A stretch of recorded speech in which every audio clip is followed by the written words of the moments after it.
আজকে কিছু গুরুত্বপূর্ণ কথা না বলে পারতেছি না। যখন একটা মানুষের গাড়ে চাপায় তখন সেই মানুষটার দুঃখ প্রকাশ করতে বাধ্য হয়।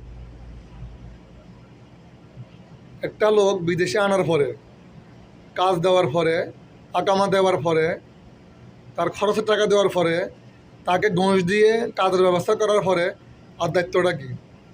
আর কি দায়িত্ব থাকে আপনারাই বলেন, জনগণ বলেন। আমার সাধারণ জনগণের কাছে এটাই প্রশ্ন। আমি সব কিছু করার পরও আমি হেনস্থার শিকার হইতেছি।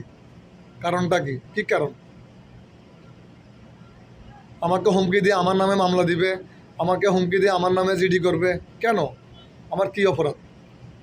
আমি তো যা যা করে তাই সব কিছু করে দিছি, অথবা একদিন আগে একদিন পরে। এতুন তার বেশি কিছু না।